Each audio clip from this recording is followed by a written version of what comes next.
Hello and welcome. This is the collective reading for the Cancer full moon. That's happening on the 17th of July 2023 at 24 degrees and 56 minutes of Cancer. My name's Chloe. I work with card divination, astrology, and I channel energies through my body.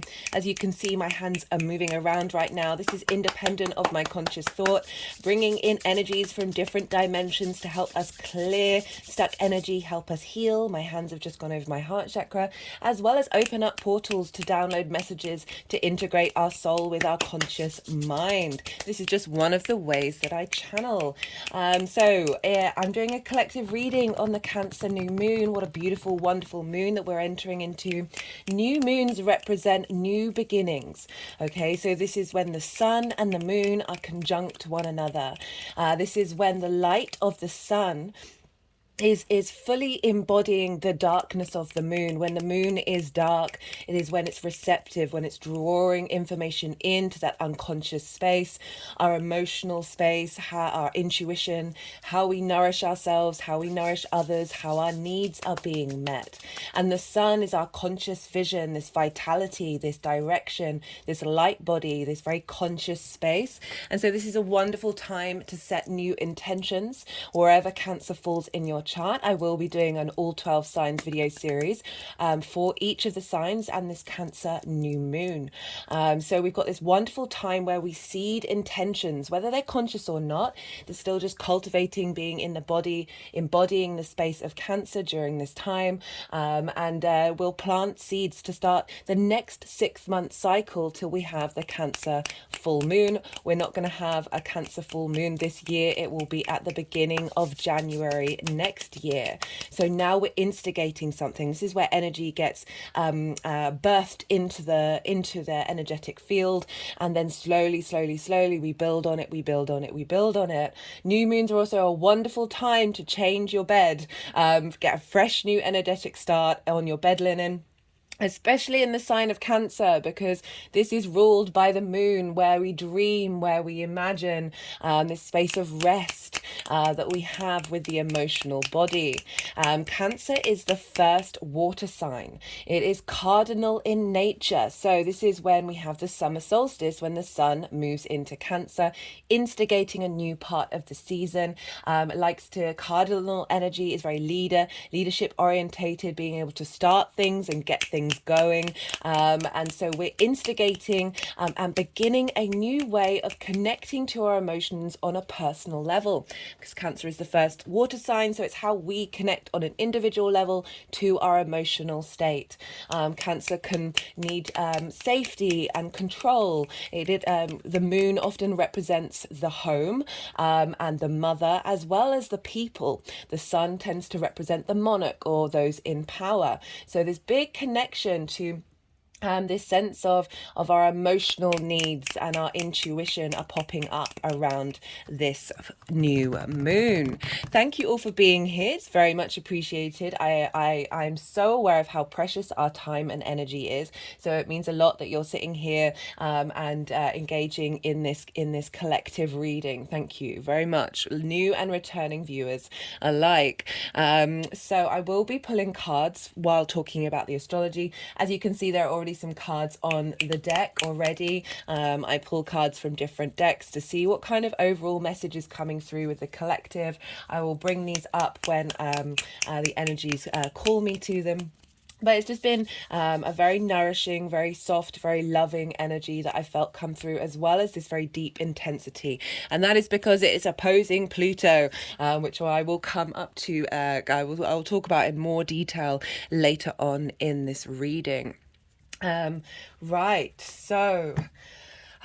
main themes that I wanted to talk about with the Cancer full moon, just in general, regardless of the astrology, is this is off the bat of so we had a hybrid eclipse in Aries that was a new moon a couple of cycles ago, and for me that was very much instigating a soul integration. So Aries is the spark of spirit in the individual form, and acknowledging that spark is consistent throughout all lifetimes, even if it may manifest in different ways. That really felt like a big seeding energy of of our soul, our past and present and future soul journeys, all kind of being a bit more in lockstep with one another, a bit more harmony. We've been integrating that cycle. This is part of a long new cycle. The nodes are going to be moving into Aries and Libra, and that was the first eclipse. It's a hybrid eclipse which happens every 10 years. I recommend checking out that video if you want to see this seeded point of the beginning at the Aries new moon. And so we've been building on that. And then we had the Taurus new moon of how do we physically connect to our senses, integrating that felt sense in the actions that we take with our physical body that are representing this soul coming together, this all these parts of our soul coming together. And then we had the Gemini new moon. That was one of my favorite readings that I've done in a very long time. I recommend it just across the board, regardless, even though it was out about that particular new moon. But it very much was instigating how do we engage with the information around us in a very playful way? How are we able to bring in different ideas, different ways of looking at things without them invalidating each other, right? Being able to hold space for lots of different possibilities and lots of different information. And now we have the Cancer new moon, which is how do we feel about all that information? How do we connect to our emotions? How do we connect to the way that we nourish ourselves and nourish the people around us, as well as our intuition?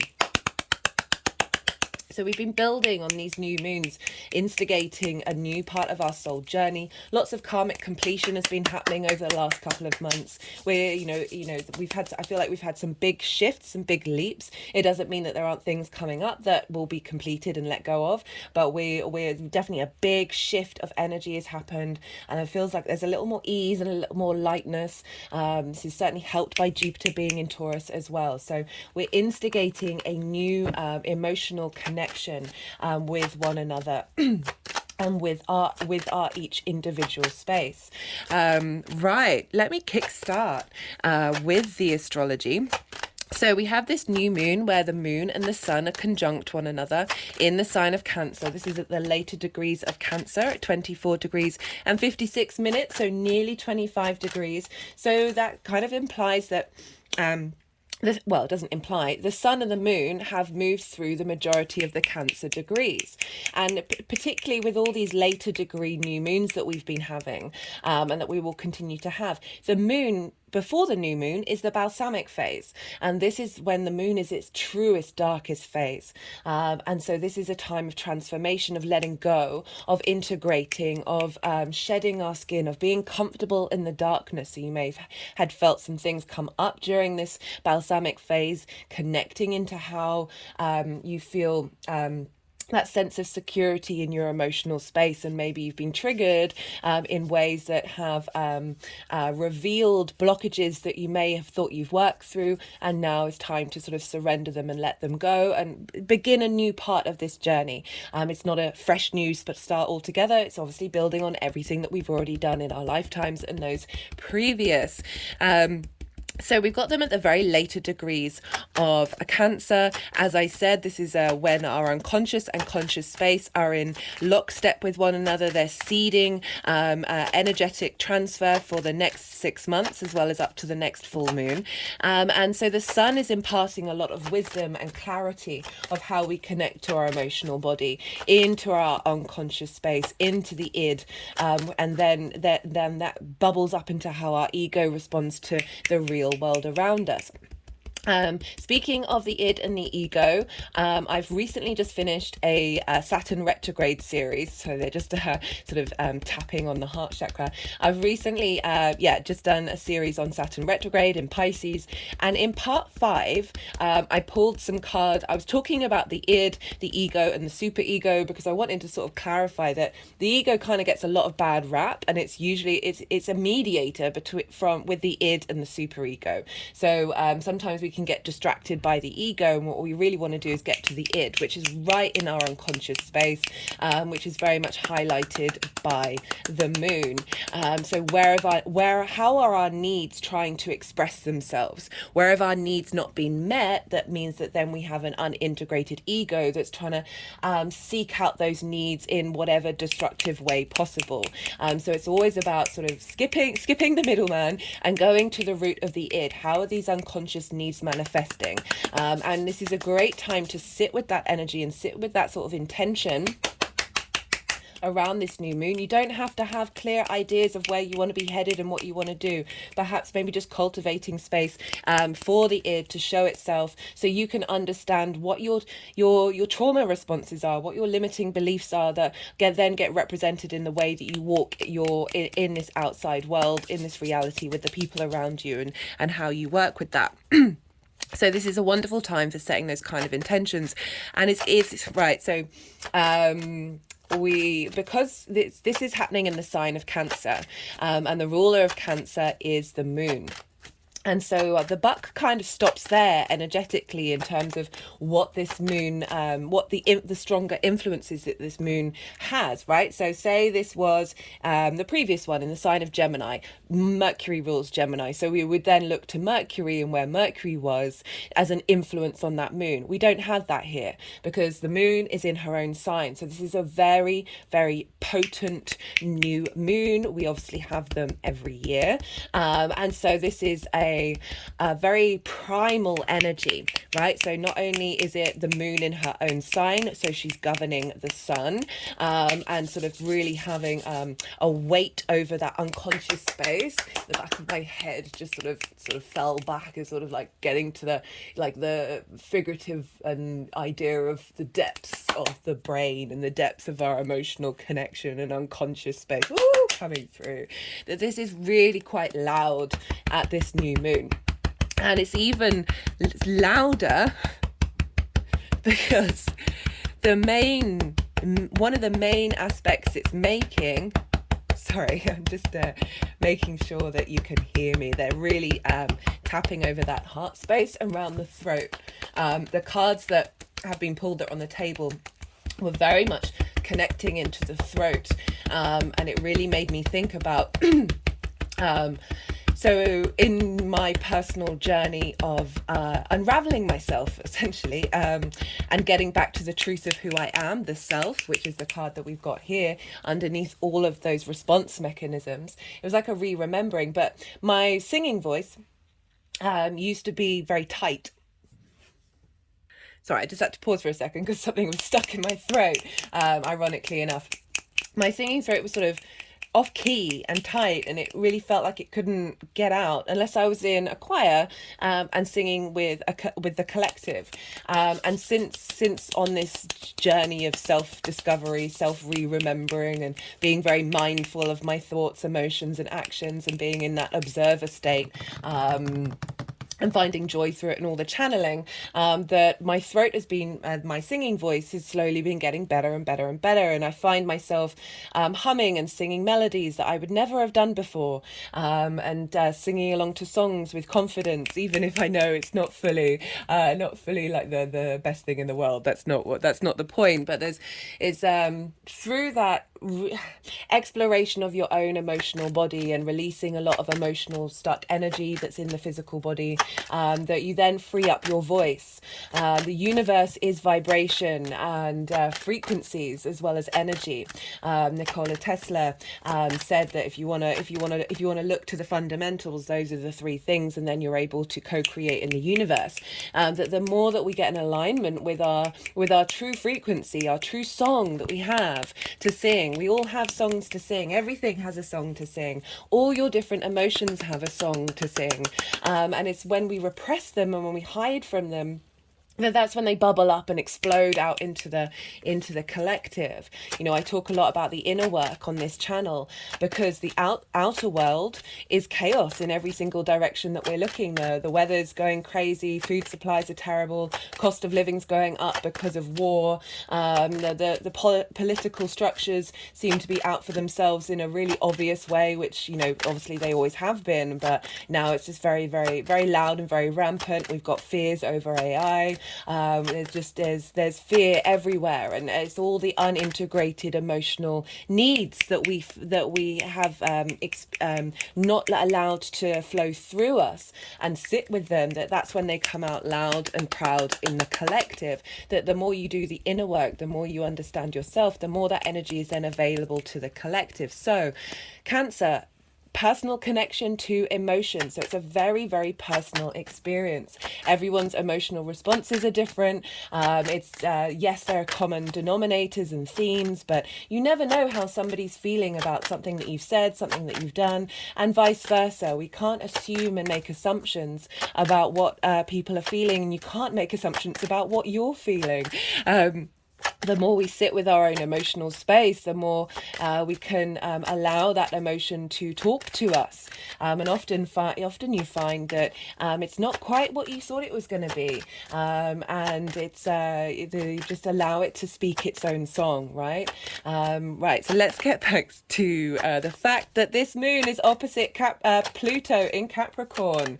This is going to be the final new moon with this close of an aspect in Cancer. Okay, so the Capricorn new moon that we'll have next will be close to Pluto, but the Cancer full moon that we'll next have is really far away. So in terms of the Cancer Capricorn cycle, with Pluto involved, because obviously Pluto's then going to be firmly moving into Aquarius at the end of 2024, that this is the final one. This is a big hitter. Oh, we just got the King of Pentacles, Pluto coming through. Pluto making sure that we are bringing wealth up. Okay, so the theme I wanted to talk about with Pluto and Pluto opposite the sun, Pluto opposite the moon. I looked very quickly on charts.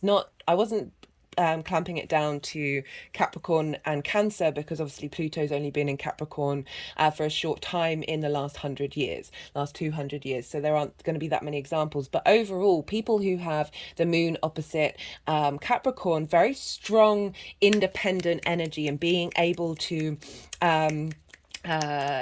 transmute the emotional body of the human species, those sort of fundamentals. Jessica Lange, Nina Simone, Pink, lots of other very strong feminine energies, as well as Alexander McQueen, an amazing fashion designer. Who else? Samuel Beckett was a phenomenal author a while ago. Who else was there? Let me just get my list up. Do bear with me. I always think I'm going to be able to remember more things than I actually do.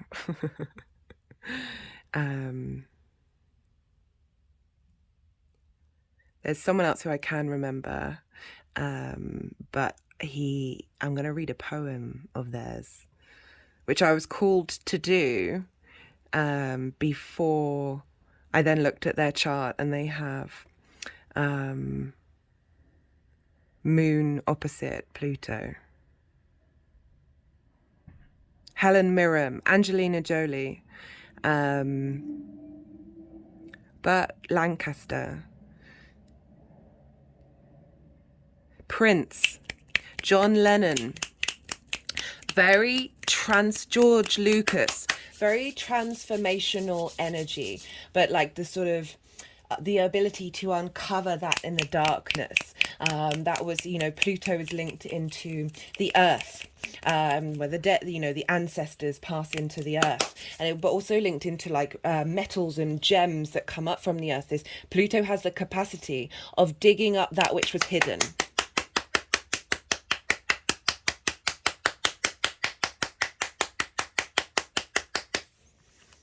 It's not all about power and control and obsession. There are other sides of the planets.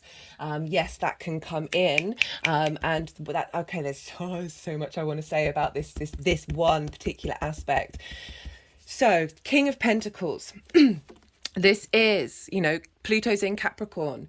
This is earth energy. But there's abundance here. There's loyalty. There's commitment. There's the ability to take action that provides a sense of abundance in the 3D world. And so with Pluto and the moon and sun, this opposition with Cancer of like, where do our individual emotional response mechanisms come from? So what our personal experience of emotions, they usually come from something very deeply hidden within us in that unconscious space that are like fixed and rooted and hidden, that limiting beliefs, those trauma responses that we're running around from the ages 0 to 7 in unconscious mode, where we're getting a lot of programs and downloads. Our birth chart is our first download that we've had as a human being, as a soul experiencing this particular human incarnation.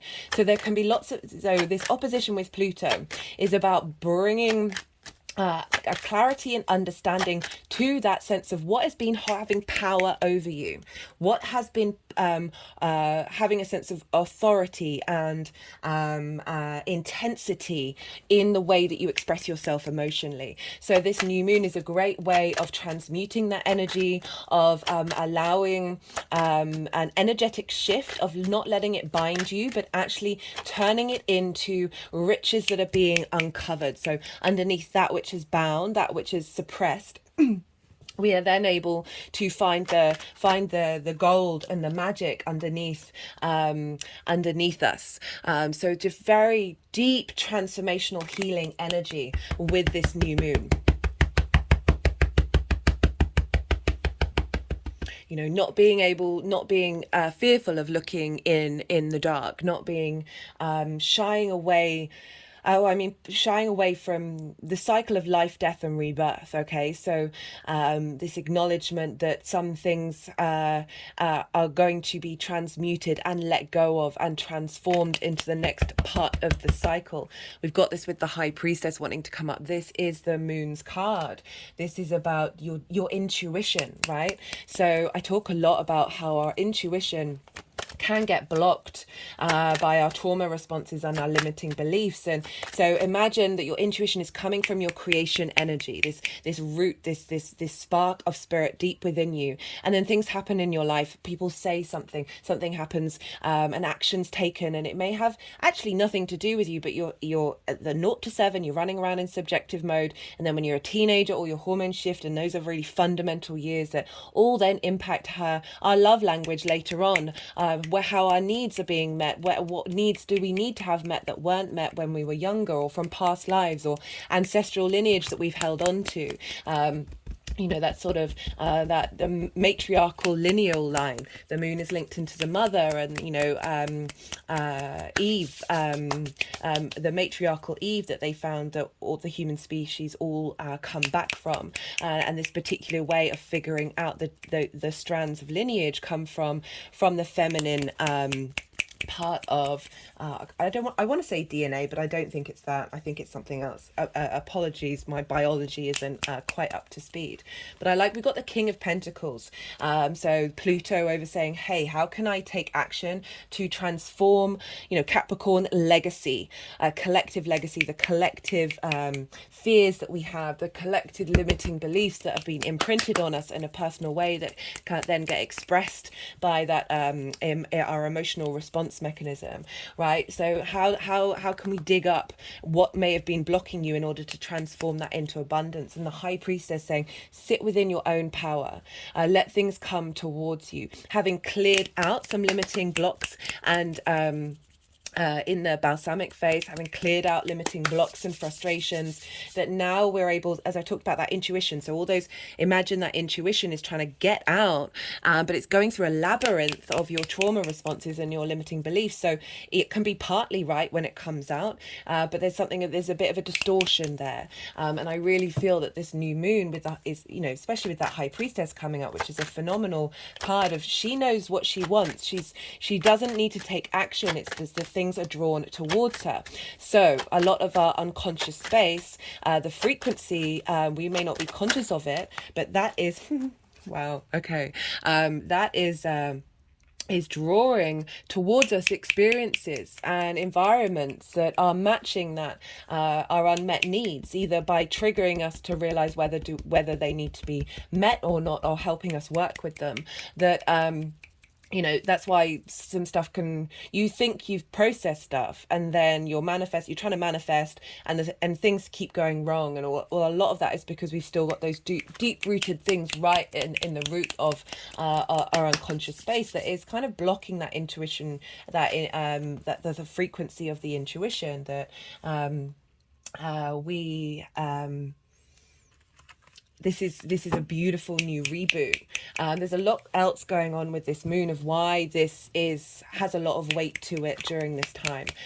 We've got the 10 of cups here, and this is kind of like the happily ever after. Okay, so there's a home here, there's a family. It's very traditional, so but it is kind of represented by that Cancerian energy of nourishing the people around you, of wanting a safe home, that sense of a family, of a maternal figure. That doesn't just have to be your mother, that can be anyone who represents that sort of nourishing energy that you have in your life. Or potentially suffocating energy, which is something I do want to talk about. Oh, my hands have just gone around my throat chakra. There's obviously something, well, clearly in the collective, that sometimes that mothering energy can suppress us, can block our ability to take action based on our own individual legacy. But the 10 of cups for me is also very much enlightenment. You see all these 10 cups, and they're in a rainbow, and when light is refracted, it forms into the chakra energy, and so having harmony with all our chakra spaces, harmony in our light body, brings about a sense of enlightenment, being able to be mindful of our emotions. It's not about okay, I'm zooming all over the place. Let's get back the apologies. I just had to pause for a second. Just received a message from my mother, very appropriate for the Cancer new moon. Goodness me, my brain has just the ability to drop out information, so I've completely forgotten what I just was saying. But very interestingly, the moon and Cancer is very much linked into memories, this sort of emotional space that we hold, and how crucial memories are that get jogged, you know. And they're able to completely transform you and take you back in time, and this sort of cycle of the moon, of the ebb and flow of the cycles of the universe that we're a part of, that this new moon can really help reveal deep-rooted intuition capabilities from past lives that have been right at the root of our soul, that a lot of things have been blocking, and being able to help us integrate the way that we communicate with intuition, the way that we communicate with our emotional body in a way that's a lot more grounded, right? With that Pluto opposite in Capricorn, about our long-term legacy. How are we going to have that sort of emotional power and strength embodied at this time? We've got the Four of Swords here. This is about rest. This is about knowing that you are held by something bigger than yourself. You're able to be in a state of contemplation. If you see here, the Three of Swords are hanging over this figure. You know, we all know what the Three of Swords looks like. That's the heart with the three swords in it. But there's an element of peace here, of being able to contemplate and unravel emotional heartache. And underneath is the Ace of Swords, of finding new clarity. Very interestingly, I cut the deck 3 times before I started the video. The first card was the Seven of Swords, which is about thinking differently, thinking of ways of not going to battle. And then I cut the deck and I got the Ace of Swords, finding clarity. And the final card was the World card, a sense of completion, of knowing thyself. And the more that you know yourself, the more that the world around you ripples out with opportunity. So this Saturn is the World card.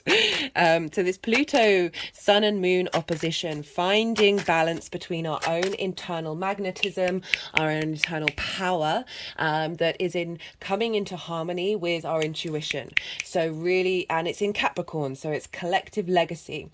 This is the bigger earth cycles of the human species. It's not necessarily about seeing things manifest instantly with Capricorn. It's about commitment to the long term. But with Cancer, of that, how do I feel in this moment? What's going on with my emotional body? How are my needs being met? How am I feeling safe and secure? So this new moon is a wonderful way of transmuting energy that has had a power over you that is restricting, rather than one that is letting you fly free. We're tapping into our intuition in a way that is clearing those heart blockages, those trauma responses, those limiting beliefs that we have around our heart. There's so much that I want to say. It's been a practice of mine for a while now, that it's not just about being in observation of your emotions and letting them flow through you and not getting caught up in them and dwelling on them, because right, those of you regulars, you hear me talk countlessly about how the mind is addicted to the hormones you produce from the things that it says, and the emotions that you feel that then produce those hormones. So it'll tell you things, you'll feel something, and then you'll produce a hormone because you feel something, and then the mind is addicted to that hormone. Cortisol and adrenaline and dopamine are the three hormones that are very easily accessible to the mind. So we can lean in and feed into that emotional space because the mind is seeking its fix. Rather than shaming yourself over that, know that you're a creature of habit. Know that these things take time to shift and evolve out of.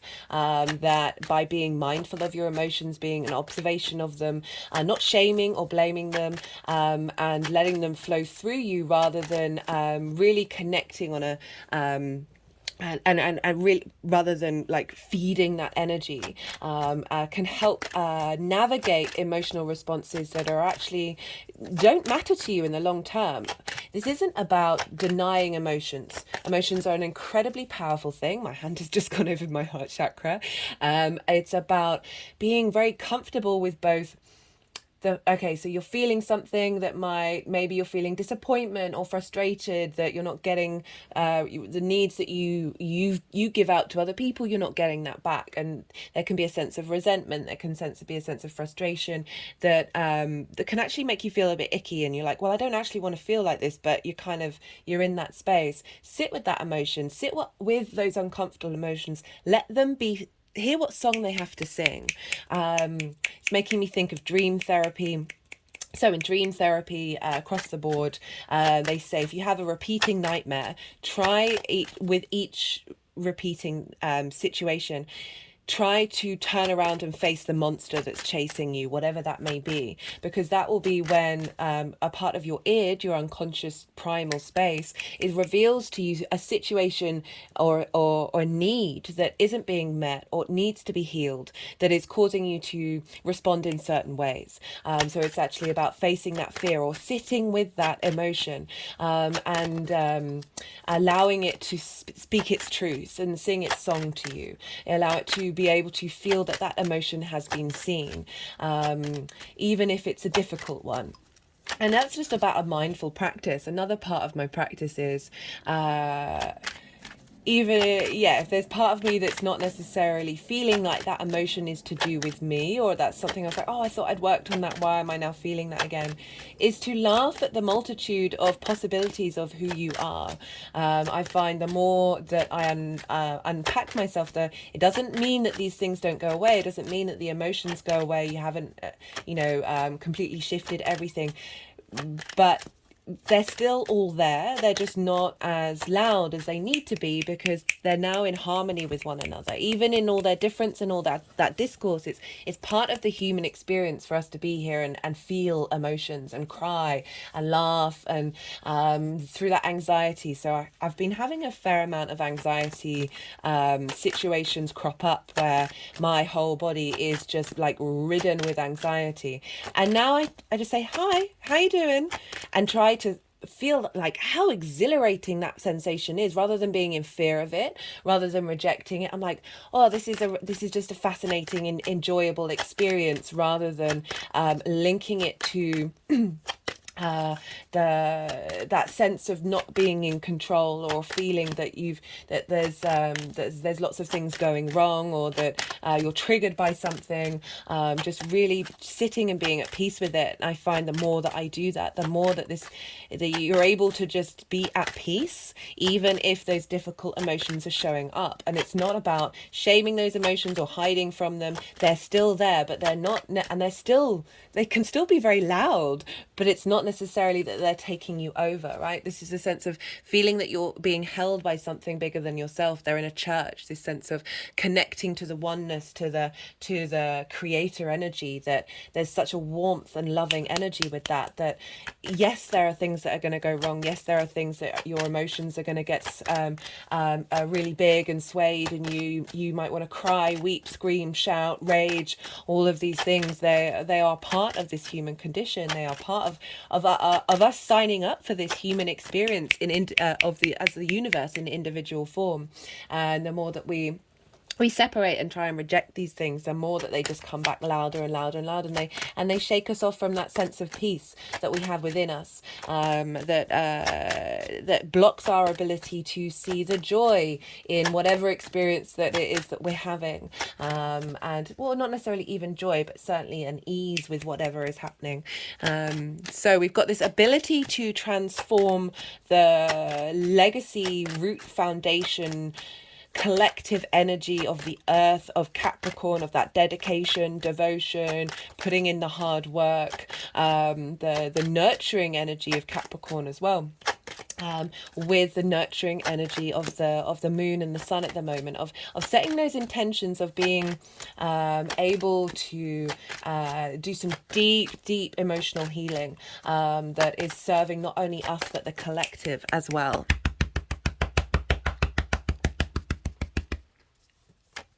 Right, so the main aspects that this new moon is making are to the transpersonal planets. So Pluto, Neptune and Uranus. These are planets that aren't visible to the naked eye. I think Uranus is like occasionally, on very, very rare occasions, but these three planets are more sort of galactic energy, more this sort of there's an intensity with these planets. They're more generational because they take a longer time moving through signs. So a lot of us are affected by them in a collective way, but they are still very personal to us. My hand has now gone back over my heart chakra. So we have Pluto at 29 degrees of Capricorn opposing this sun and moon. With oppositions, it's all about bringing things into balance. So it might be that things have come up that are highlighting where power or obsession or control have been a part of your life, and you're able to make a bit more peace with that and be able to see the treasure that comes out the other side, right? Remember, think the King of Pentacles, covered by the 10 of Cups, of finding peace and enlightenment in any situation. And then that is your happily ever after. Be in the present, be in the now, with that High Priestess energy of really facilitating a boost in our intuition. Having cleared out a lot of power dynamics, i.e. thoughts, constructs, emotional spaces in our physical body that's not only serving us but the collective, moving out and bringing that into balance in this new moon. But we have Uranus at 22 degrees of Taurus. So this is in so water and earth signs are yin night signs. This is receptive energy, observational energy. It's not about direct, immediate action, which is more fire and air. And this is because earth and water are bound by gravity. There's a heaviness, there's a slowness, there's a sense of commitment and power behind that. It's being in observation of the 3D realm. And there's more planning, there's more strategy, there's a drawing towards you rather than all go, do. So Pluto's in an earth sign. There's obviously the sun and the moon are in a water sign. And then we have Uranus over at 22 degrees of Taurus in another earth sign. And this is our personal earth sign. This is our physical senses, our pleasure principle ruled by Venus. And so 22 degrees and 24 degrees, that makes it a very tight sextile. So we've had this opposition of bringing things into balance and learning that which is out of balance. And then we have Uranus, the maverick of the solar system. If you just look at the planet, its axis is the opposite of that of all the other planets. Its moons all go retrograde. It is constantly striving for its individual self-expression and not being bothered about, not caring that it's the black sheep of the solar system, not caring that it's different. This is very innovative, inventive, very maverick energy. And this I call Uranus the breaker of chains, the clearer of paths, because it tends to flip things upside down in your life that are linked into things that aren't serving your soul's individual journey in this incarnation. And so this is when there are situations in your life that you haven't, you know they're not working for you, but you can't break out of it. Uranus will come and bam, flip that upside down. It can be chaotic because it's not really that bothered about the consequences, but it's in order for you to release that tension within your body, in your life, that you can then, your soul can then express itself and in alignment with your conscious thought. So we've got this sextile between Uranus and the sun and the moon. And a sextile is an aspect of Venus. Venus wants to bring creativity. She wants to bring harmony, appreciation, a value, a sense of connection, of pleasure, and of love, right? So we've got this very supportive energy from Uranus that is helping you break free of your chains, in your around your pleasure principle, your physical body, your senses, how your senses respond, right? So this is, we get triggered by memories, and that can take us. Yesterday actually I was walking in a part of London that I hadn't been in for a while, and I'd been there before, the situation that the memory got triggered, but I hadn't gone down the particular route that I went down yesterday, and it was very much linked into the last person I was in love with, and we used to walk down that particular route on a semi-regular basis, and it's not something I did with other people, so I just had this memory come up of that and that sensation, and that's through my visual senses, that awareness of an environment that I hadn't thought about that for a very, very long time, and there was that memory. Okay, so our senses pick up on these memories, and then we feel emotional attachment to them, or it's a release of that emotion, but sometimes those emotions can really sort of bring us back down into that space, and can be quite heavy. That I'm feeling with this sextile of Venus wanting to bring harmony, this aspect of Venus wanting to bring harmony between our physical senses and our intuition, and the way that we respond to our memories, the way that we respond emotionally, wanting us to free ourselves, to be truly our independent self, and not be bound by trauma responses or limiting beliefs, and not have it stop us from being able to express our individual maverick soul journey. And so that's in Taurus, which is our physical senses. So allowing our physical senses to pick up on different things, pick up on different dynamics, more of the sort of the 5D energies that are allowing our intuition to blossom and bloom, and be able to be in tune with the energies around us, for our soul's journey, rather than the past, right? So our soul's already gone on that journey. We've already done that. Now it's time for a new cycle.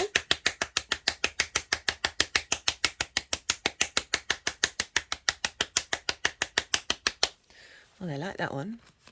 So, and this is one of the outer planets, and so that's very supportive, and then we've also got Neptune over in Pisces, so another water sign, trining the sun and the moon. So Neptune's at 27 degrees, trining the sun and the moon.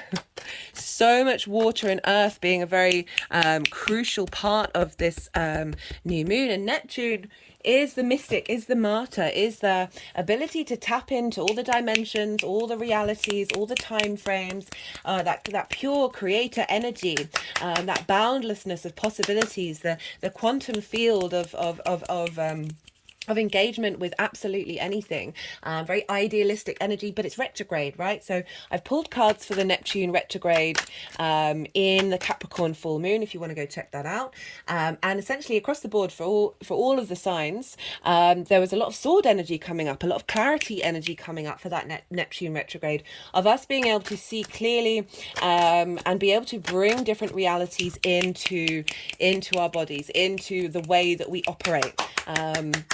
you know, I feel that the astrology and our birth chart are a way of tapping into how this soul is signed up for this 3D experience. And the more that we integrate and understand that, the more that we then are at peace with that particular part of our cycle, the more we're able to draw down energies from different dimensions, that we then start that process of integrating that. So my hands are now just tapping all around my forehead and around to my temples, up to the third eye, and now the crown chakra. Oh, okay. So, Neptune in Pisces, the collective emotional unconscious, trining, so that's the final water sign, trining the first water sign. A trine is an aspect of Jupiter, wanting to provide wisdom, elevation, expansion, this sense of cohesion, of bringing things together. Jupiter can hold all of the planets within itself. There's this sense of, through that wisdom that we understand with a trine, they're both water elements and they're both yin night in nature, so they've got a lot in common. And this means there's a really quick, easy transfer of information from that Neptune energy, you know, very magical, very mystical, very idealistic, of being able to bring that idealistic reality inward, okay, into establishing this new engagement that we're having with our intuition off the back of that Aries hybrid eclipse. And so that through that inner wisdom that we get with a trine, or we get with Jupiter, this is when we're in harmony with our frequency, that this is when the opportunities, the luck, the abundance come in, that is also linked into a trine and linked into Jupiter. But it's that innate confidence that we get with deep wisdom. And so we've got that between Neptune, this wonderful unconditional love type energy, very, there's a lot of the magical, the mystical with Neptune. It's very, it can sometimes struggle with the 3D world, but I like how this is connecting with our personal connection to that Piscean collective emotional unconscious space. So we're getting Neptune. I really want to shuffle while I'm talking about this. We're getting Neptune talking to the sun and the moon, giving us support from the collective emotional unconscious space that is facilitating the boost of the individual, and bringing the magic from that collective unconscious space, helping release and find understanding and wisdom in blockages we may have had, that have from the collective, that may have impacted, pretty much 100%. I should imagine there's a very few individuals out there who don't get affected by the collective. Transmuting that energy, dissolving that energy, allowing the wonder and the magic to then fuel wisdom and understanding into how we think about our emotional responses in terms of the collective. And it's not necessarily about ignoring those individual spaces, but we're now more in tune with the magic of Pisces. We're able to think outside of the norm. We're able to be in a state of flow and ease, with the magic that's coming from the collective, that's feeding into this new moon with the power of Pluto, because Pluto and Neptune are also sextile one another. Again, so we've got water and earth, heavy water and earth. A sextile, as I said, aspect of Venus, bringing about creativity, appreciation and value and love of the deep, intense, transformational magnetism that we have in that Capricorn Pluto energy, feeding into the power and the clarity that Neptune currently has of really being able to say, well, how can we bring this magic into reality? Just had an energetic release at that. Oh, that's quite intense. And this is all forming what's called a cradle. So we've got the opposition. I will put up the chart on my community page as well as my Instagram, so you can go see what that looks like. But we've got the opposition, and then we've got Pluto, Neptune, Uranus. Pluto, Neptune, Uranus, and so they're kind of forming like a basket shape, and that's where it's called a cradle, and that's often implying that's where we're being held and we're being supported for then to be reborn, and this is doubly doubly reinforced. There's lots going on around this new moon. So depending on how you calculate the nodes, I currently have them as the mean calculation rather than the true calculation. If you're going by the true calculation of the nodes will have already moved into Aries and Libra. The mean calculation has them at 0 degrees of Scorpio and 0 degrees of Taurus. And I think it's like 2 hours after this moon is exact, they're going to change sign. So either way, on the day of this new moon, we're going to have the nodal shift. But regardless of that, let's just stick with the nodes being in Taurus and Scorpio. The sun and the moon and Pluto are squaring these nodes. They're slightly out of sign if we're sticking with them being in Taurus and Scorpio, or they're in sign if they've moved into Aries and Libra. Now, this is forming the structure of the cradle. So this is providing squares. Squares are an aspect of Mars. Mars wants to bring about conflict, drama, and frustration, winning at all costs. If this happens, this is in order to show you what do you really care about what do you truly care about defending? What do you care about protecting? Is the martial energy? What kind of drama really matters to you in the long term? So whenever these triggers come up, this is only to help you really understand the root of who you are and how you want to respond to things. On the other side of that, squares are a 90-degree angle. They're two energies butting heads against one another.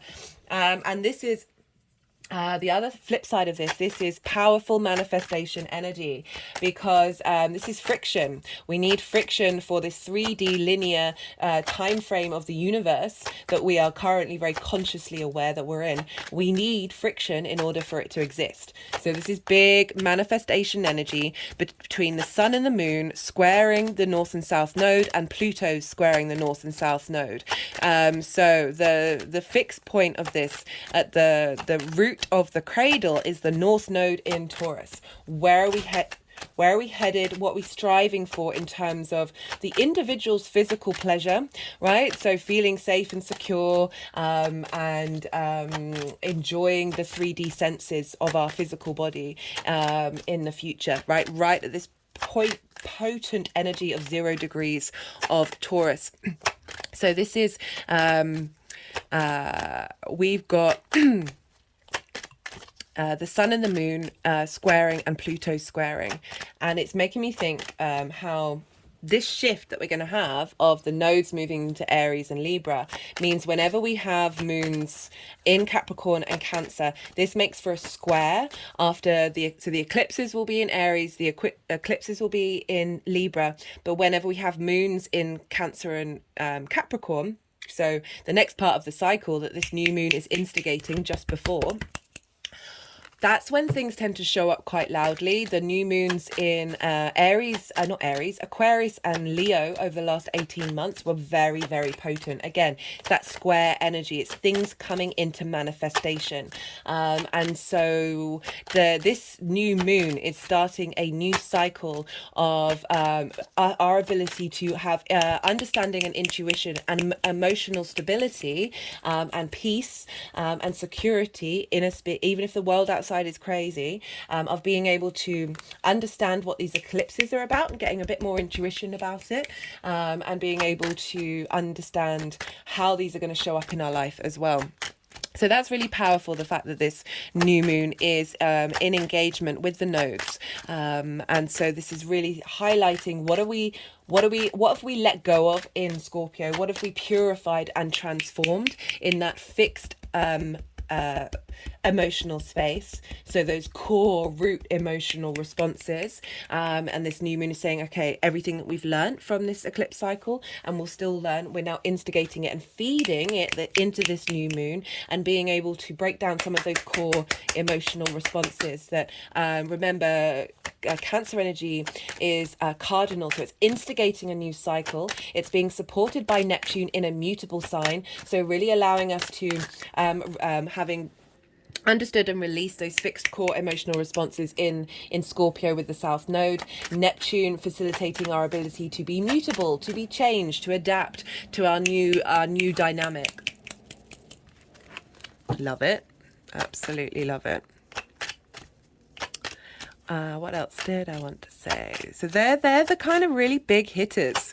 All of those outer planets, those generational planets, are impacting our personal experience with our emotions. This sense of security and how our needs are being met.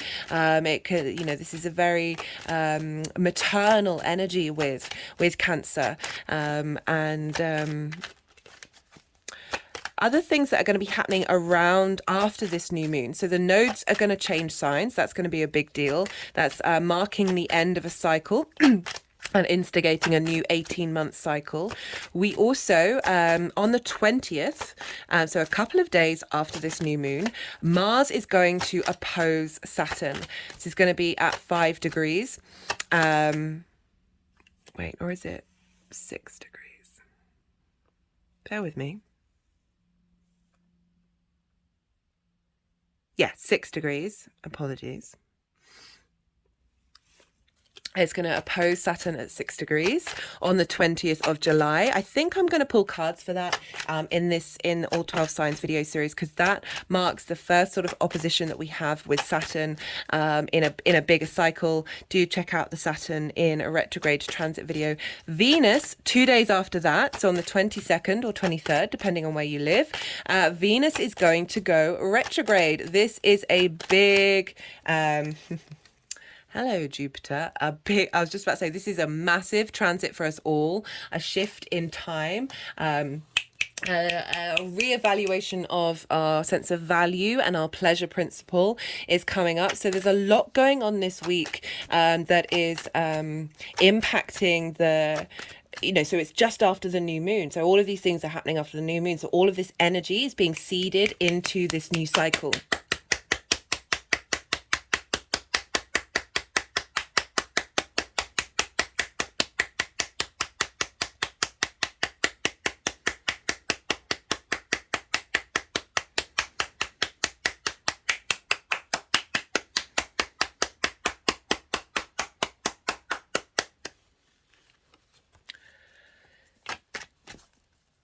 Yeah, so as I said, like this Pluto opposition, we're not going to have a Cancer new moon with Pluto in Capricorn in our lifetime again. So this is marking a big shift. The Tower in reverse. So this is... what I'm getting for this is an inner transformation. With the Tower card, I always say, look to the top of the tower. That's where all the chaos is happening. The foundations are still there. The foundations are still strong. This Pluto in Capricorn is saying the roots of who you are very strong, but there's been some, I talked about how our intuition can struggle to get out because there's things blocking it. That this is about pulling down the superficial, the parts of us that actually weren't serving us in the long term. Tower card is such a potent manifestation energy. It's linked into Mars. I also link it into Uranus. And so in reverse for me, I'm very much getting that this is an inner pulling down of things that have been blocking our intuition.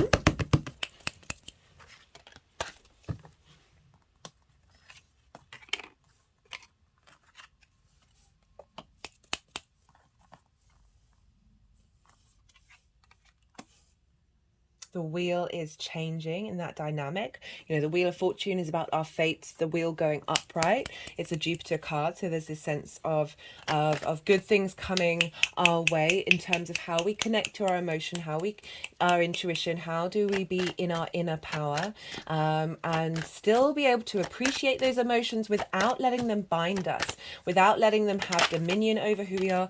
Oh, hello, Three of Swords. I mentioned about that with the Four of Swords, of being able to process heartache, very much linked into that Venus transit transit, she's going to retrograde in the sign of Leo. That's a big deal, which I think was when the Wheel of Fortune came up, and helping us reassess and release old value structures that don't see us truly acknowledging the love that we have and the capacity that we have, despite whatever heartache we may have been through. You know, with all that earth and water, I'm not, you know, it's very much about drawing things towards you, being in an observation. There's a stillness to that, right? That the Four of Swords is one of the main cards that have come up of, you know, just be in meditation, be in rest, see what comes up, see what's coming up in your dreams. Speaking of dreams, the last couple of nights, goodness me, this is when the moon was in Taurus. The first night was when the moon was sextile Saturn and on Jupiter, and I had this dream about being on this very beautiful cove. The water was crystal clear and the sand was bright white, but it was this very little cove, and I was in the water, and this tsunami wave came towards me, and I was at peace at being submerged in the water. It was actually linked into like family dynamics I have with my father's partner and all of that. That there was a surrender of releasing that trauma and just being submerged in the water and letting that water cleanse me, letting that flow through me and allowing it to express itself fully, and then that wave come back down again and be surrendered. The next night, it was when the moon was had conjunct Uranus. So Uranus is very much linked into science and electrics and electricity and lightning and all of those things. And I had a dream about a past love. It was my first love, actually, who completely smashed my heart into 1,000 pieces. And there was an electrical, I was under the illusion at the first part of the dream that this person loved me. And then we were in this strange building, and sorry, talking about like I quite like listening to people's dreams, but I'm trying to make this short because I'm aware that other people's dreams, you're like, what are you even talking about? And we were in this room, it was in a science room, and all of a sudden we were very aware that their chemical had been released that had the potentiality of blowing up the whole building. And it was about grabbing like an extinguisher for this particular chemical, and you could see it like there was like lightning striking everywhere. It was very much like an electrical wave that was happening, and it was able, we were running and at the same time trying to put it out, and eventually it got put out. And then after it got put out, I was very much aware of how, oh no, this love wasn't love. This was you know, so imagine it's like those hormonal responses where you feel something but that's not actually the reality of the situation, that it wasn't actually love. And I was very at peace with the fact that that relationship wasn't what I thought it was, and I was at peace with it. And that's when I woke up. So it's very much about engaging with emotional trauma and memories, my dreams, Cancer moon, in alignment with the astrology of Saturn can often be linked into parental figures of authority, of finding wisdom and understanding in my physical body and allowing myself to be submerged in that and releasing that energy. And then the love romantic relationship of, I've got Uranus in my 5th house, which is linked into love and romance and short-term dating. That this electrical storm happened that then cleared away, sort of that tower moment of clearing away that which you think is working, which isn't actually serving you. So check out your dreams around this time, see what's happening, seeing what you're letting go of, and seeing what intuitive hits that you're getting around this time. That can be a really great thing. Right, what else? I think that's everything with the astrology. We still sort of have a square with Chiron. Okay, that's far too many cards. We still have a square with Chiron. So Chiron's over at 19 degrees of Aries. So it's 5 degrees, but that's still a square and it's coming off the bat of the Sun Chiron square that we had exactly. Something came, no, I won't talk about the UK news. Anyway, there was lots of stuff about wounds of the individual and their emotional responses and how they respond to those wounds coming up in the papers. For those of you who live in the UK, I'm sure you're aware of a certain BBC situation. And that Chiron in Aries is helping us heal the wounds of our individual self, and how our emotional responses may have created situations that just feed into that wound and feed into that trauma rather than finding the medicine of it. And so with this square, is facilitating transmuting the trauma of those wounds into medicine, that is helping unblock okay, it's interesting, they're clicking over the self, which is very much Aries, helping reconnect the understanding, the observation of the cause and effect of those responses into our emotional body, and being at peace with it, not rejecting it. They may still float around in you, but it's not, they're now more in harmony because you're integrating all of this during this new moon energetically. Oh, my head's just shaking back. Energetically, that's feeding, turning this into wisdom, turning this into medicine, that is facilitating the vision in which we understand our emotional responses and how we nourish ourselves and how we need ourselves. Let's talk about the mother. Right, so Cancer is very much, the moon can often be linked into your mother's chart, and this sense of nurturing and nourishing that the Cancerian energy can hold. That there was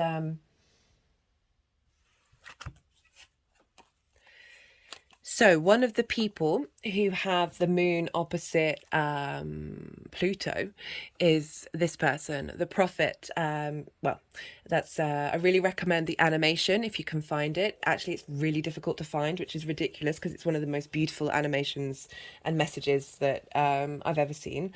And this is a Kahlil Gibran, and he has this amazing section about children and how to look at your children. So let me actually just first talk a little bit about because limitations on what nourishing how does nourishment work? So Cancer's linked into the breasts and the stomach. So it's sort of the milk that mothers have in order to feed and nourish their small baby, and that concern of that child growing up, and the dangers being, knocking your head or not feeling that they don't have the skills quite yet in order to take care of themselves. It's also about feeding ourselves. What nourishment do we feed ourselves? Is it through nourishing others that we feel nourished? That can very much be a Cancerian energy that needs to be brought into balance and into harmony. At the time starting this recording, very interestingly, actually, the ascendant was in Libra conjunct Ceres. And Ceres is otherwise known as Demetra, and she represents the Earth Mother. And there's mythology behind. So Ceres, Demetra's daughter, Ceres, Persephone, was married to Pluto, and Pluto asked Jupiter. I'm going to use the Roman gods' names, even though the mythology comes from the Greek mythology. Pluto asked Jupiter, who could he marry? And Jupiter's like, oh, well, my daughter with Ceres over there, she's not married. You can go marry her. And then so Pluto rocks up, and we know the mythology around that, takes Persephone down into the underworld. And Ceres didn't know that it had happened. And so she's lost her daughter. She's in mourning, and she stops everything growing for 6 months in that mourning space. She's like, right, well, no one else is having anything if I've lost my daughter. And then eventually they come to some harmony of Persephone is then able to be 6 months up on the earth and 6 months in the underworld, and this is sort of representing the balance of the seasons, like the two halves of the year. But Demetra can often, Ceres can be about how we nourish the harvest, the bounty of the 3D earth, but there's also that sense of pulling back, of restricting when your emotional needs have not been met. If you think about the devastation of the maternal figure when their child is hurt, the worry. I remember my mum once said to me that the worry never stops. It doesn't matter how old your child is, that worry is still there.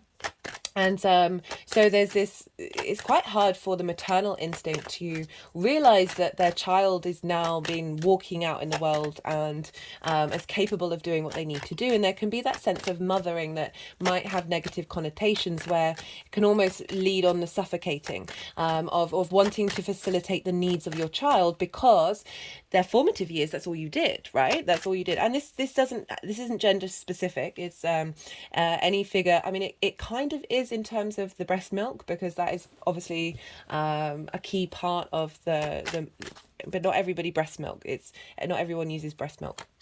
But you know, there are realities to biology. I'll get in trouble for that one, but never mind. But it isn't just about it is that maternal feminine energy that we all have within us. Okay, so it's my practice that we have the feminine masculine spirit within us, and it's about harmonizing and bringing them into unity. It's not about separating and thinking that you do not have that within you. There may be more of one than the other, but it's about appreciating and understanding that they are in fact all working in harmony with one another. That we can facilitate the needs of the people around us that we love, that we nurture, that we mother. That it can actually be counterproductive because we aren't necessarily allowing them to be able to experience and do what it is that they need to do, or be autonomous in. And that's what I love about how the nodes are going to move into Aries, like just after this, right? So Aries is very much, I am doing what I am doing. I need to experience life for me. And is very much the opposite of that maternal energy.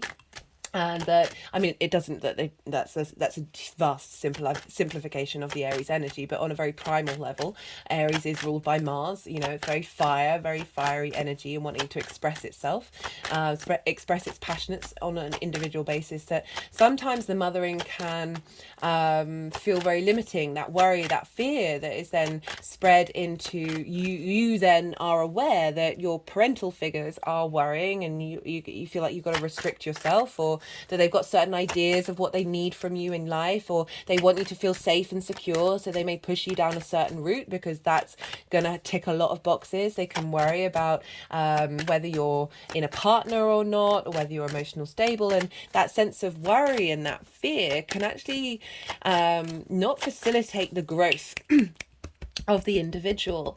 As much as it's wonderful to be taken care of when you're ill, all of those things, that there needs to be a happy medium. And sometimes with the Cancerian energy, we can overcompensate for certain things, particularly if we were perhaps neglected by our mothers, that we then sort of over mother the people around us because we're trying to fulfill a need that we may not have had met. It's very lots of numerous ways of interpreting that. It's that strong mother energy is also incredibly embodying, incredibly powerful, and has the capacity to change worlds and could change lives. But it's about being in flow and being in balance, and acknowledging that actually that child or that creation that is out into the world, you have to let it fly free. And this brings me to Kahlil. My brain just completely freezes? I was able to say it so well off camera. Hello, stupid brain. Not stupid, just has its own difficulties. Kahlil Gibran. I apologise. I've always been terrible with languages. I've got cross-lateral thinking. I don't have a dominant side of the brain. And there are certain things that my brain just freezes. And it's like also a spelling thing as well, of being able to, I don't know why I'm talking about this, but I can repeat something over and over and over and over and over again. And then 5 seconds later, it just completely dropped out of my head. And it's like, cheers, brain. Okay, so this is from the Prophet. And a woman who held a babe against her bosom said, "Speak to us of children." And he said, "Your children are not your children. They are the sons and daughters of life's longing for itself. They come through you, but not from you. And though they are with you, yet they belong not to you.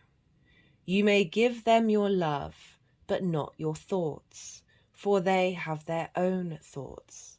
You may house their bodies, but not their souls, for their souls dwell in the house of tomorrow. which you cannot visit, not even in your dreams. You may strive to be like them, but seek not to make them like you. For life goes not backwards, nor tarries with yesterday.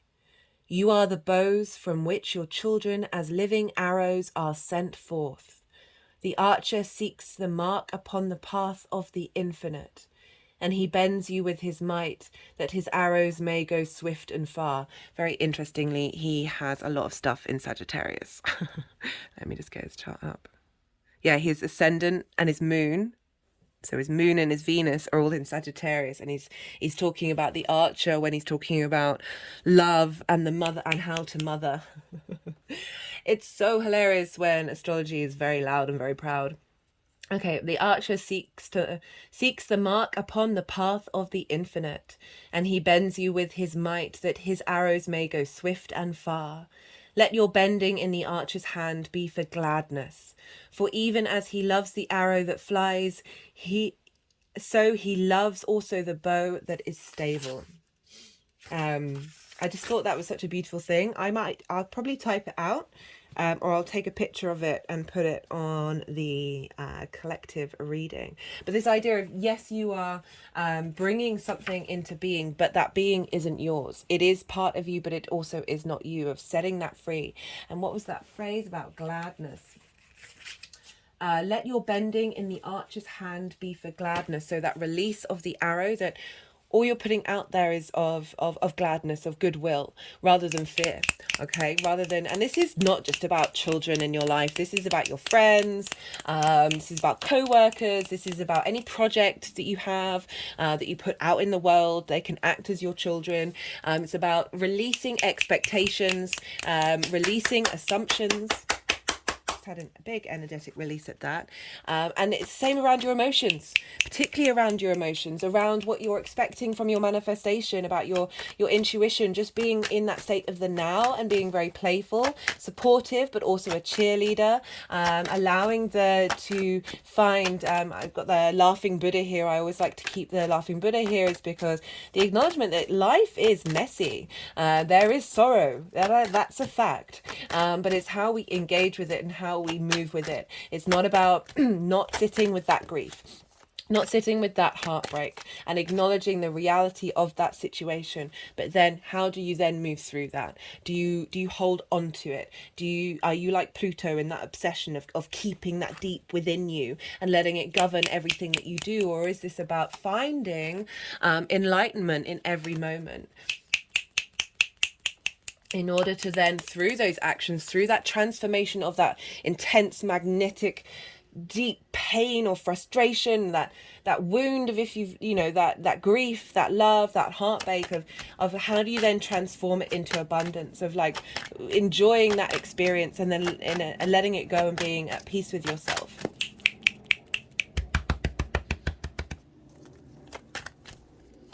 Okay, what else did I want to say? Or is that it? I'm going to try and keep this one short. Let's see what sort of final message wants to come through. What was that card? Oh, yeah.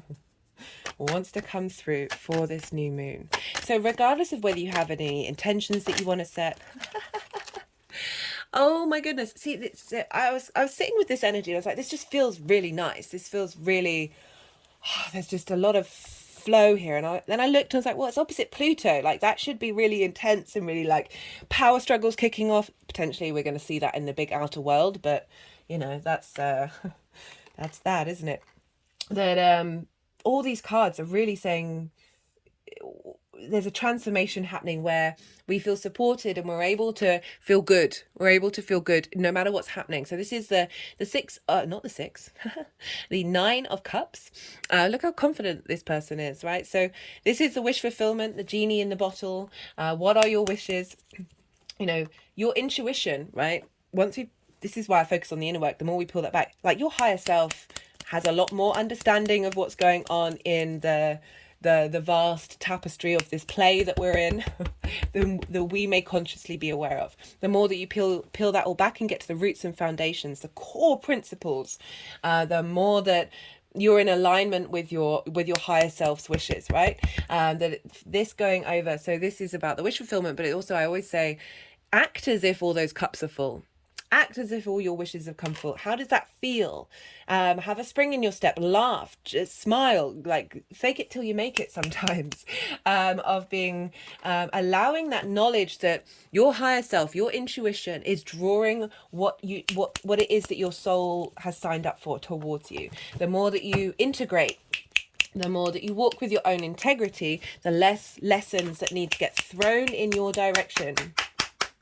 It's been an interesting journey for me over the last couple of months. A lot of emotional stuff has come up. So we've had Mars move through Cancer, Venus move through Cancer, Mercury's move through Cancer, and now we've got the Sun and the Moon. So we've had a lot of Cancerian energy, and I've had a lot of triggers, a lot of emotional stuff come up where I've been able to cultivate this space of, okay, this is happening. This doesn't invalidate the fact that I feel very secure in myself. It's usually been showing me like little tiny threads that I may have missed about how I emotionally respond to things and what is at the core of my emotional needs and drives. And all of these things, even though they've been like, they could have made me scream and shout. And if I do feel that, I do allow myself to do that. But then I start to dance and I start to laugh. And I see the wisdom in those things. And it really helps you take a step back and release and just be grateful for the universe for sending you yet more challenges and more conflict. Admittedly, my chart is mostly squares and oppositions, so conflict is the name of the game. But it's all felt like it's a build up to this point of saying, okay, now I can breathe and just be at peace and a little bit more in tune with allowing my emotions to move through me without governing me. It's not that they don't have weight and wonder, they are phenomenal things, but we are multifaceted beings, and it's not about prioritizing one thing over the other. It's about bringing all of these elements into harmony and a sense of union, even if in that dance it's erratic. Okay, we've just got the Four of Cups with the Three of Wands in reverse. So the Four of Cups is kind of, this is the Three of Cups, this is harmony, this is frustration, not frustration, this is frustration, harmony, being in union, being appreciated, being valued, a sense of love and community. And this figure feels like, oh, that's out of reach. So this card for me is always comparison is the thief of joy. But what it's highlighting is the Ace of Cups. You have that within you. It's coming within you. This sense of frustration that everything's not joy and light and happiness. Sometimes there's melancholy, and that's okay. And we've got the Three of Wands, and this is for me dominion. This is having mastered something. You now got the higher ground and you're starting a new journey, and it's in reverse. And the message that I'm getting in loud and clear, we've got the Three of Wands tapping into that Three of Cups, is saying you are in mastery, you are in control of how you engage with your emotions. It's not about repressing them, but it's about finding the harmony even if you're feeling this stagnant energy and this melancholy. That's triggered something. So Alan Watts, a big thinker. If you haven't watched any Alan Watts, I really recommend. He's got a wonderful, very soothing voice, and he explores a lot of ideas of existence and who we are and why we are. He has his Neptune at 24 degrees of Cancer. So it's not a sun or a moon, but it's a Neptune. Again, that mystic, that bringing different realities into our way of emotionally connecting to things. Okay, they're having quite an intense response to that. And I'm going to put a couple of his videos in the description box because he really sort of brings together and says it in a much more eloquent way of how we are here to enjoy this 3D experience while also not be attached to it. It's very much embodying the full energy of being open to life's adventure, the good, the bad, and the ugly. Being to find inner harmony and a higher perspective of how our passions and drive and motivation and are connected to this inner harmony that we are cultivating, we are bringing into the self, that is facilitating our ability to work through moments, even if they are difficult. Couldn't make this up. King of Cups comes out. Right, so King of Cups. This has come up a fair amount with the Saturn in Pisces transit video. So you see here, there's a sea monster. There's very rocky waves, and there's a ship. That sea monster's heading for that ship. This is there's always going to be emotions and situations that create this environment around you. But look at the King of Cups.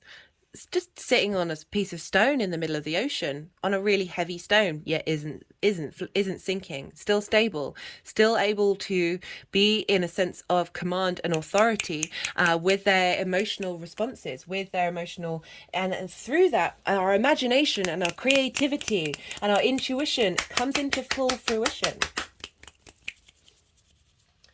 No, you know, really sit and lean in with your emotional responses and say, where is this coming from? Have a conversation with them and see where this is coming up. Is this something that you need in this moment, or is this something a trauma response or a limiting belief is trying to show you and keep you protected? You're in that habit of those emotional responses. We then feed into them. Remember, the mind is an addict, and we get stuck in a loop.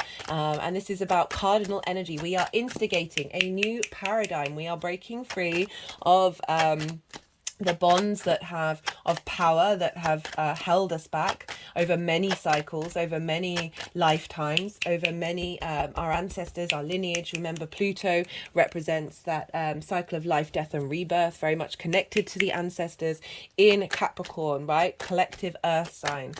Big transformational energy of bringing that power and magnetism together.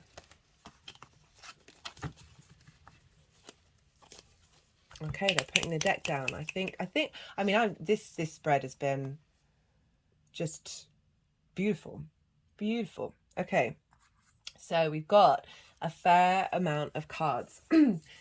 This is from the Wild Unknown Archetypes deck. This is Kim Krantz. This is the Self. And I'm going to read from the book.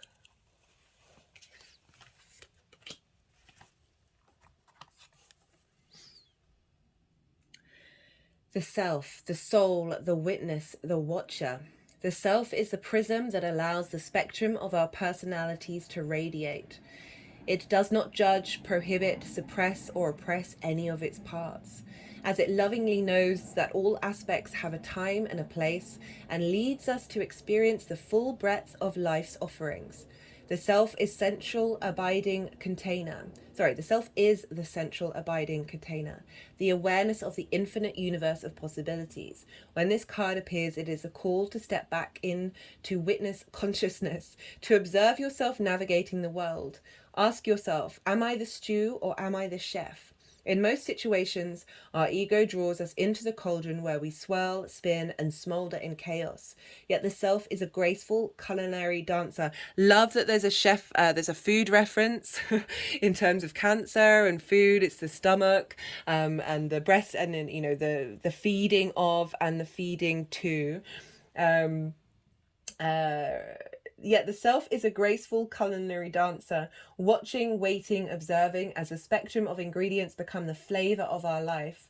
Look in the mirror for 30 seconds or more. Attempt to see the you behind the you. Right, so this is, I pulled these, so I meditated on this energy. I've been thinking about what I wanted to talk about for a couple of days. I pulled these cards this morning before doing the reading, and read what they said, and I was just like, this is really speaking straight back at me, everything that I've been intuitively picking up. Okay, so I've noticed my intuition get stronger and stronger and stronger. Things are just, it's an interesting dynamic, which I might I'm going to come back to. Actually, let me remember about manifestation or prediction. Or both. Are they one and the same coin? So there we've got the Mystic. Let me just...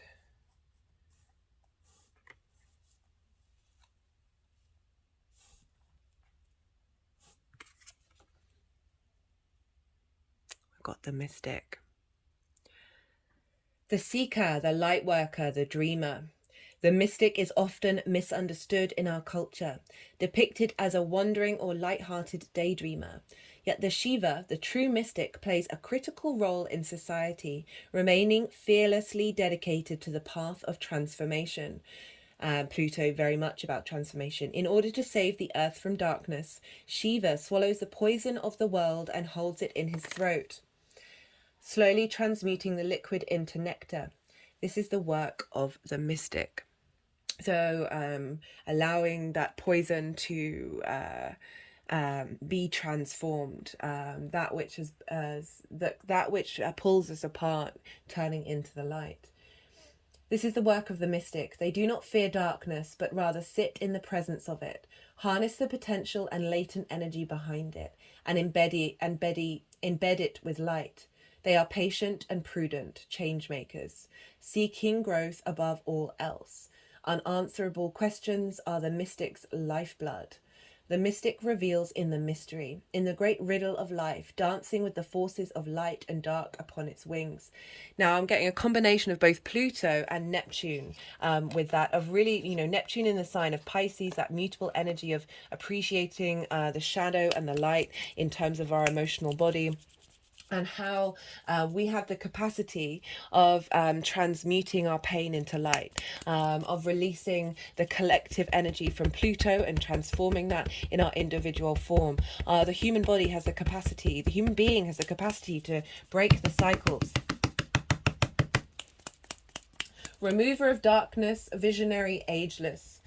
It may seem that the mystic is inward facing, yet its light beams back.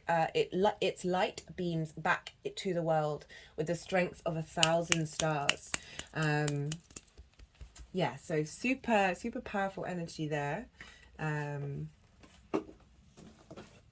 Of this ability to acknowledge the self, the self behind the self behind the self, and that we are multifaceted beings. Like it's the capacity of allowing space for all of those emotions to be present without consuming you. Like the High Priestess and the King of Cups, they're not being swayed by a particular moment. It's not that they're not engaging with them. It's not that they're not appreciative of those emotional spaces, but the understanding of that which is behind all of that, and being the observer of your emotional body, is a very vital thing of mindfulness, and being able to walk through this world with a little more ease and a little more peace despite what may be going on. Okay, so this is which one do they want to do first? We've got these two were very similar. We've got this is from the Spirit Message Oracle deck by John Holland. All the decks are in the description box. And this is Just Ask. There are many here in the spirit world that can assist you at this time. We are made up of the divine source, your loved ones, friends, guides, angels, and spirit helpers who are waiting to assist you. We are your spiritual team, and all you have to do is ask for our help and guidance. So we bring you this card at a specific time, because we want to remind you that even though you're reaching out for answers, you don't necessarily need a special tool to ask us for help. We've always been here and always will be. And although we cannot interfere with your karmic lessons that you're meant to learn, we can come to your aid by gently inspiring, guiding, and helping you to recognize synchronistic signs. During your life, you may have tried to do or have done things on your own which can be rewarding, but when it becomes too much and you start to feel drained or weak, or you don't have the strength to go on, then call on us and we'll make every effort to help you. Remember, once again, we cannot interfere in your life until we're asked or invited. Know that we are always here and waiting, and most importantly, that we love you. I want to link back round to one of the main sentences. We have always been here and always will be. And although we cannot interfere with your karmic lessons that you're meant to learn, we can come to your aid by gently inspiring, guiding, and helping you to recognize synchronistic signs. So both of these cards are very similar in that energy of receiving support from the cosmos. And it made me think about the sort of ideal parental energy, not to interfere, but to provide support, provide inspiration, be there when someone truly needs it rather than whether they want it or not. And it can be such an easy knee-jerk instinctive reaction for us to come running and facilitate those who just wanting to make everything better and wanting to help and doing everything that we can. That, you know, if we're tapping into that sort of angelic energy, that creator energy, is there's a balance between support and allowing someone to be free. Remember, from the Kahlil, goodness me, I can say it in my head fine, and I keep trying to say it and highlighting my own faults. Kahlil Gibran, there we go. Just pause and breathe again. Okay, sort of rather than rushing into things, just allow yourself. And I'm now currently working with the emotion of shame right now, and I'm trying to tap into what that sensation feels like, rather than and the emotional hormonal response throughout my body of like, oh, that's an interesting feeling, and get to the root of why that is. Oh, the need to feel perfect, the need to facilitate other people's needs. And if I can't do that fully, then I am at fault, and that can be very much the mothering instinct, the protective paternal instinct, all of those combinations of wanting to be there no matter what, all the time, and constantly provide support. When actually, no, going about on your own journey is, the hero's journey of Aries, of really being able to fly free. So I wanted to read. Your children are not your children. They are the sons and daughters of life's longing for itself. And they come from you, but not from you. They come through you, but not from you. Though they are with you, yet they belong not to you.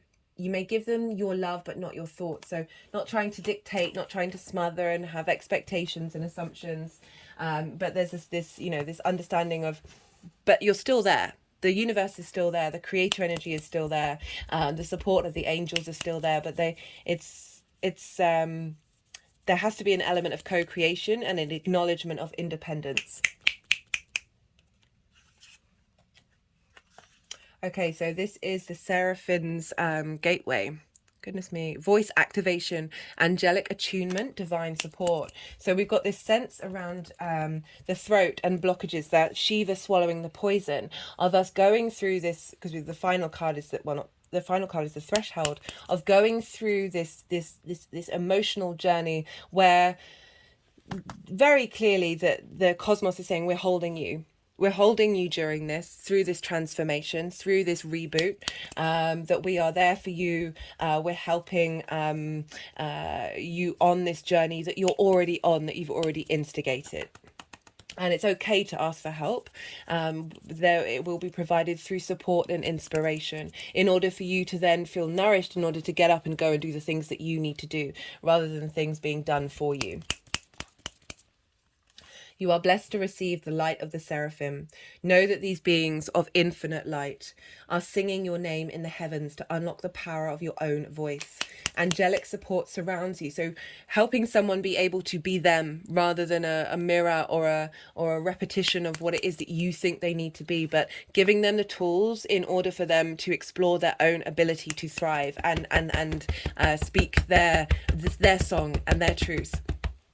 That is the way to take care of the people around you, rather than Know that you are safe and you are being held by the presence of love. The seraphim are witnessing the glory of your being and activating your angelic qualities.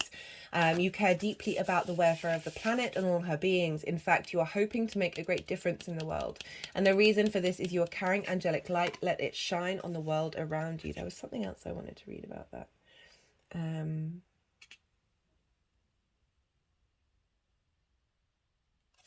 Just acknowledging that there is a transformation happening for us all with this new moon.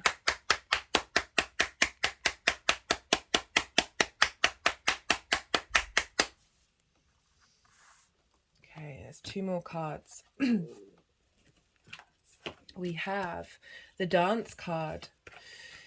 This is from the Rumi's Oracle, Rumi's Gift Oracle deck. Rumi was a Sufi mystic, and they would write poetry. The Sufi mystics would write poetry, and they would call God the beloved, and through love was the activation of a spiritual connection with God. Open your ears to the rhythm of this moving world. Close your eyes and see with your heart. Dance when you are no longer bound by this and that entanglement. Dance when bloodied and battered you enter the temple of love. Dance when your very heartbeat is that of the beloved. Dance when you're broken open. Dance when you're free. So again, it's that shifting of energy, of that expression of that emotion in physical form, of really being able to embody it rather than let it have a hold over you. Dance to your own frequency, dance to your own vibration, regardless of insecurities or anything like that. Dance when you are in pain, dance when you are full of joy, finding that movement, that momentum, that full energy of finding the play and the rhythm of your soul trying to express itself. You know, no shaming, oh, I feel so sad today, or I feel in pain, or I feel angry. Dance through it rather than let it bind you. Let that shame and that rejection of that emotion take you over and then swamp you down. It's an opening to the understanding of we are here to experience all of these emotions. This is the point of the 3D experience. Final card, the threshold, the door, the gate, the initiation. We cross thresholds continually, conscious or unconscious. So yeah, really feel like they're helping us move through this in order to be able to move with grace. I should have read that last actually. Move with grace and ease and flow, despite what may be going on in your life. Doorways, gates, and entryways grace our path on a daily basis. When this card arises, it signifies that the precipice you stand upon is not your typical one. However, you have arrived at a threshold of initiation, here to usher you into a new reality. It requires you to leave behind the you that you thought was so well formed. A new frontier calls. This is not easy work. Threshold initiation means a part of you will be lost in order to make space for what is next. A metaphoric death that must occur. Some may not recognize you. You may struggle to recognize yourself. The ground seems to crumble as you freefall into your new reality. This is just the liminal realm. One step, dear friend. Just take that one necessary step towards the future that calls you. So we're embodying the wisdom of the understanding of the various numerous versions of ourselves that we hold within us, and through that understanding we're able, and the support of the angelic realms, we're able to take a step into a new reality where there's a sense of growth and an expression of the individual nature and ease into this beautiful other side where we are in flow with our emotional space, and that creative energy, that sort of the magic of the beauty of the wonder of this poetry in motion that is this weird universe. Okay, that's, where are we at? Okay, we're nearly at 2 hours.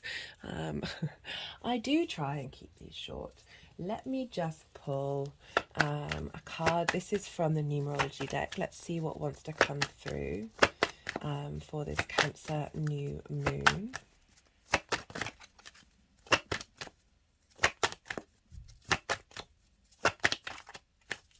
Yeah, no expectations, no assumptions. Well, try and limit them as much as you can. You can have preferences, but then really just throw them out the window. and allow yourself to be open to the present moment and your emotional connection to it. Allow those emotions to flow through you, allow them to be able to be transformed and expressed in such a beautiful, creative way. Don't let them hold you, bind you. Don't shame them or reject them. The more that we don't look at these things and don't, we've got relationship change, right? In a relationship with our emotional space. Love that.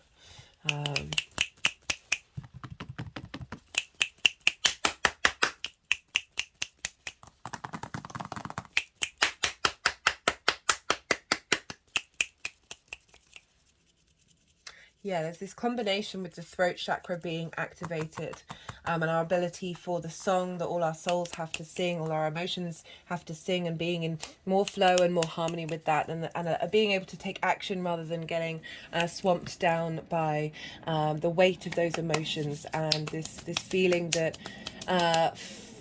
we can only be in a state of flow if everything is going well. The more that we lean into the ridiculousness of this universe and our experience in it, and the craziness of it all, the more that we can be in this very... words have just disappeared out of my head. My hands have just gone over my third eye. Of bringing that mystical into our day-to-day, you know, that Neptunian energy in Pisces of saying, hey, let's get a bit fluky, let's get a bit magical with how we're engaging on an emotional level, a little bit of a broader, higher perspective, because we've got all those outer planets aspecting of being able to be free, be that butterfly, be that moth, transform into a being that can find the 3D and the 5D in more of a harmony with one another.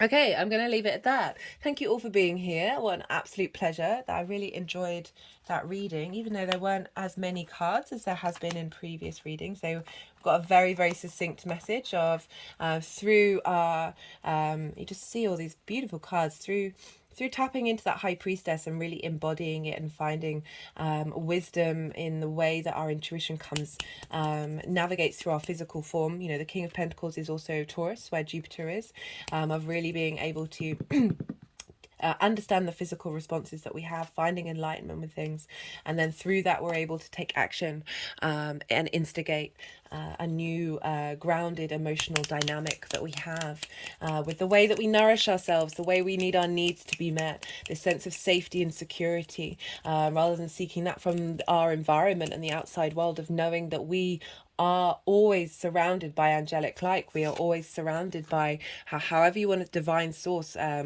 ancestors, spirit helpers, spirit guides, all of these things. They're here always, helping us, empower us rather than dictate what it is that we're doing. Okay, on that note, I'm going to leave it at that. Be good to yourselves, be good to those around you, and most importantly, be well until we meet again.